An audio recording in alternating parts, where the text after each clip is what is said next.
নমস্কার, good morning সবাইকে।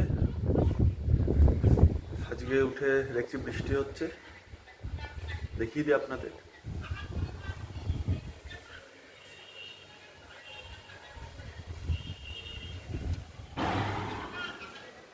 রোদ এবং বৃষ্টি সব কিছুর মিলেমিশে একাকার হয়ে গেছে, হাওয়াও দিচ্ছে।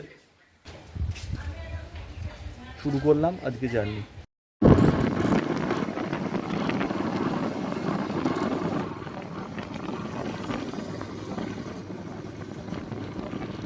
করে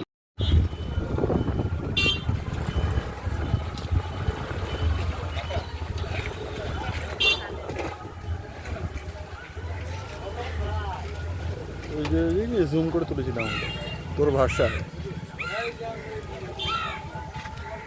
অগ্রদ্বীপ স্টেশন থেকে আমরা রেলগেটে দাঁড়িয়ে আছি। এখান থেকে এই স্টেশন থেকে একটু এগিয়ে একজন দাদা ঘুগনি বিক্রি করেন, খাসির চর্বির ঘুগনি। পূর্ব বর্ধমানের এই গ্রামটার নাম হচ্ছে পুতুল গ্রাম। এখানে অনেক রকম পুতুল পাওয়া যায়, মূলত কাঠের পুতুল পাওয়া যায় এখানে। বিভিন্ন রকম গৌরাঙ্গ, পেঁচা, লক্ষ্মী, নারায়ণ, বিভিন্ন রকমের ঠাকুর পাওয়া যায় কাঠের বানানো।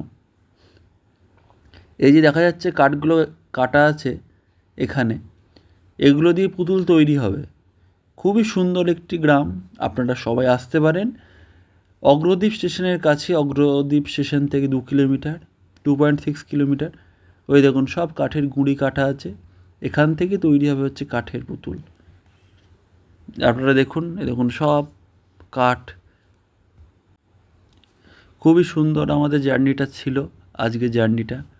এবার যত এগিয়ে যাচ্ছি তত সবুজ, চারিদিকে সবুজ, কিন্তু পুকুরও যেমন রয়েছে তেমন রয়েছে হচ্ছে বিভিন্ন রকম গাছগাছালি। খুবই মনোরম জায়গা, আসতে পারেন। সামনে একটি অনুষ্ঠানও আছে কাঠিয়া বাবার।